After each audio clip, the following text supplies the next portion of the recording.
Yeah, so welcome everybody. Today I will give a short introduction in HDF5 and PyTables, which is a library to work with HDF5 data. What is HDF5? It's basically the short version, the abbreviation for hierarchical data format. In the following, I will shortly explain why we need that and what problems it can solve. So what is the underlying problem HDF5 can solve? It's often that project data is very complex, especially if you have larger projects or like projects which generate a lot of data. And then simple data formats are often not sufficient. I would say like for many projects, it's sufficient to have like some simple standardized formats, often JSON, XML, YAML, or even TSVs. And or extra files, something like that. But yeah, this works for small projects and one-of-a-kind data sets, I would say. If you go to really big data, could be from experimental sources or also like from simulation data, then you probably want to have some more robust or more suited data format for that. So often data is very large and often also highly dimensional. And in addition, it's difficult to store metadata, which in such data formats like JSON, XML is often separate. You could include it also, but often you have like metadata separate or don't store metadata at all. So what is HDF5? It's basically a hierarchical data format, which doesn't consist of a single file, but it's basically consists of three main objects. It consists of files, which are organized in a hierarchy, like in a file system. That's why the name hierarchical. You have these files. You have then groups, which are basically like folders, and in these groups you can have like other groups or your actual data sets. In addition, there's something which is called attributes, and this is key value metadata, which you can store either on the data sets, on the files, or on your groups. Hierarchical HDF5 is one of these hierarchical data formats. I would say the most popular. NetCDF is another one, but it's basically built on HDF5. So this allows like to store very large amounts of data. And it's a standard format which can be directly read by most data processing software, like things like ParaView, MATLAB, but basically all big scientific data processing softwares or libraries have like support for HDF5. Yeah, the big advantage is, yeah, if you have complex data, you can really organize your data in folder structures and annotate your files with metadata. Very interestingly, there's data compression on the fly, which results in significant I/O speed ups. It's also important if you have to write and read a lot of data, and it can be even used in parallel, meaning that you can write in different spaces at different locations of the same file, same HDF file at the same time with MPI. Yeah, sometimes it's a bit difficult to implement, I would say, because of course you have like some additional overhead, like if you think about structure, hierarchy, and metadata suddenly. But overall, if you have large amounts of data, this definitely makes sense, especially because you often already have your data stored in folder-like structures. So this can be a nice, very fast abstraction layer with native compression. Yeah, how to work with HDF5? There are libraries for most, basically all programming languages. In Python, there's a low-level library, H5Py, and a high-level library which is called PyTables. And I will show a few examples with PyTables how you would access or create an HDF5 file and work with it. Also R and other programming languages offer multiple packages. What does PyTables do? And some of these libraries for R, is basically they allow to package and manage the hierarchical data sets. And yeah, it allows to efficiently and easily cope with extremely large amount of data. I can say, like for instance, my research, this often occurs with a large simulation data. If you have to run large simulations and to do things like sensitivity analysis or Monte Carlo simulations, things like that, where you suddenly you have just generate tons of data, and somehow you want to keep track of the parameter values which belong to certain simulation results and things like that. Yeah, such a data format definitely makes sense. Yeah, this is basically what is HDF5, and then I will give a short overview.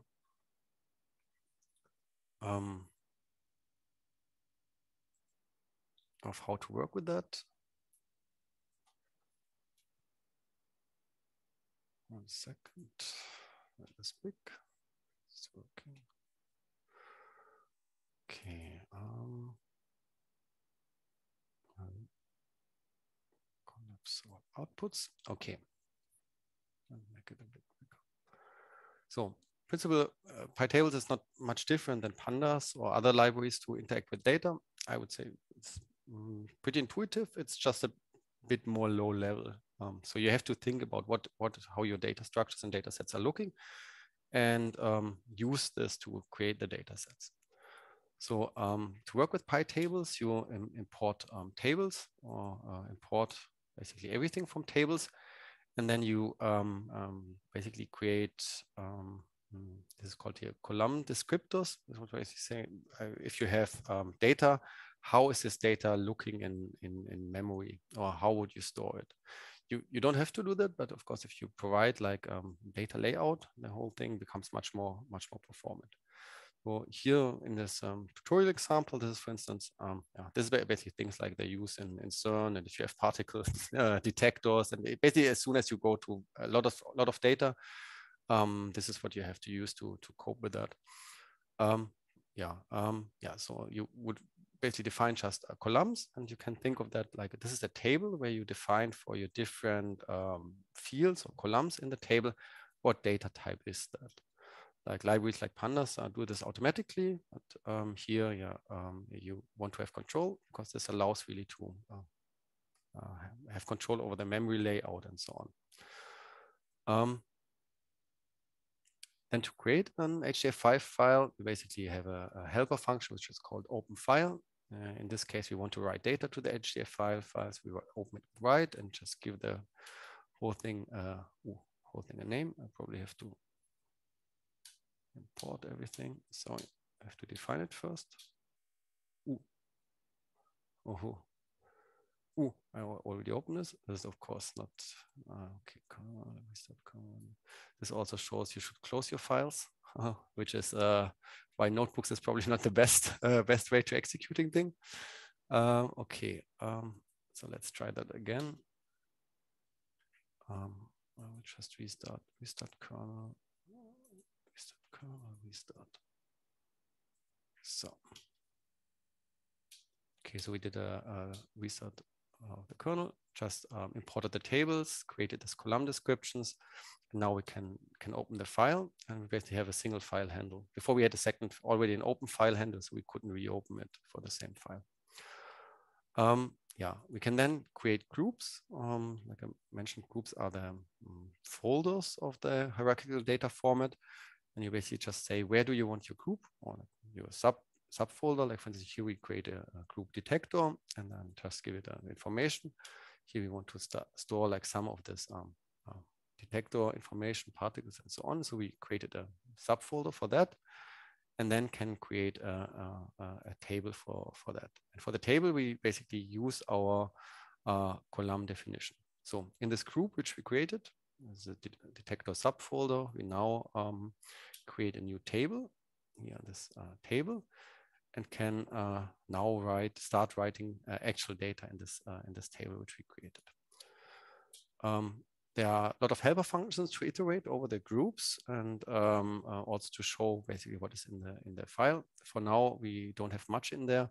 We basically have the root directory. We created a group detector for our detector information, and have a readout table, which is at the moment still empty because we didn't write any data in it, which is our readout example. yeah, there are also other ways to access it. Like if you directly print the object, you get a bit more information. For instance, okay, what is the actual table definition? To now write data, we basically adding rows to our table. That's what we do here. And then we adding 10 particles here in a loop and just writing this 10 rows. So this would normally be some experimental data or simulation data which is generated. You just fill your tables and then you flush them. And this is very fast because most of the things are done in memory, and then it handles efficiently writing of these large data amounts to files. Yeah, this is the important thing, table flush. This basically means like use everything which you created in memory and then now really store it in the table. And this is really important because if you don't flush your I/O buffers, then nothing is written to disk. Yeah. So, like I said, it's all a bit more low level than pandas, but of course it's much more performant. So yeah, this is always the trade-off. The more low level you become with these things, the more you can get out. And if the I/O things are your bottleneck, this is definitely a good solution to consider. You have then like a lot of helper things. Yeah, for instance, here we take our table, which we just created, and then we can do a lot of this selecting or filtering operations, which are typical for Python. We just say, okay, we want certain data which has a count larger than 3 and the pressure is in a certain range and things like that. And then we can just get the subset of pressures which we created here in this data. So this was basically just a count of something, some grid locations, some pressures, energies, and so on for some particles. But we can filter now on this table attributes very easily. Basically, it's similar to pandas operations. Yeah. In addition to the tables, we can also create simple array objects. So here we created just a vector, a list of names. And we can these names and the pressures which we selected up here, we can now use to write array objects in this HDF5 files. So what we do for that, we create a new group first, the group columns here, and then we store the array data, in this case like this list and the selected pressures. We can then store in the under this array. So this is basically how you, if you didn't provide column definition for the table, if you just have large amounts of raw data, you just would directly store the array objects for that. Exactly, we can do the same for the names. Here we store the pressures. Here we store the names. And then, yeah, we have now additional information in the HDF5 file.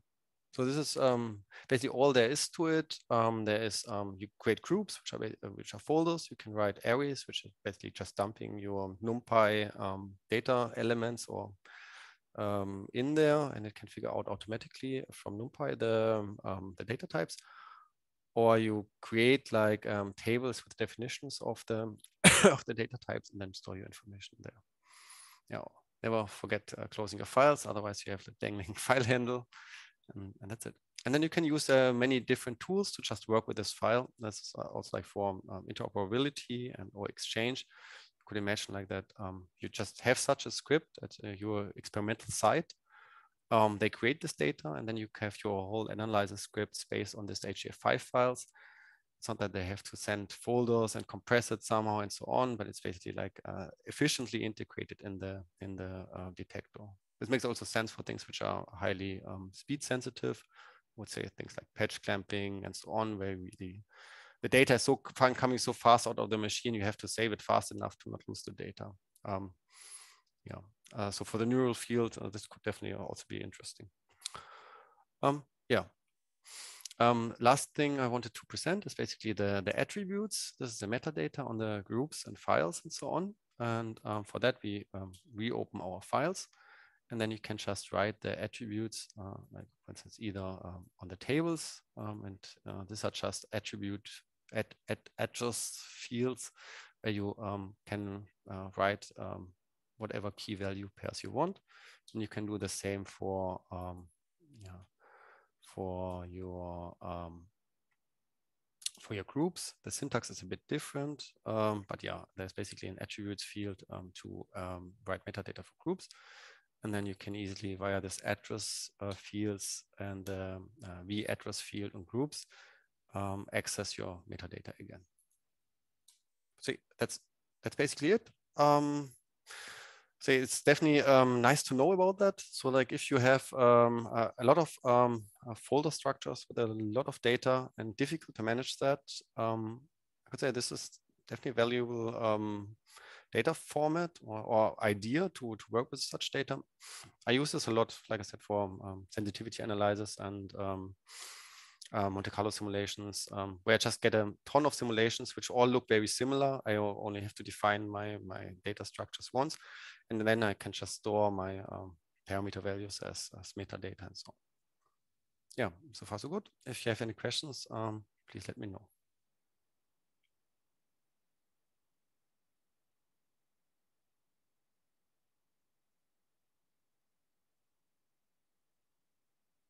Okay, if not, then yeah, thanks a lot for your attention, and yeah, so I hope to see you all next week to the next IDV meeting.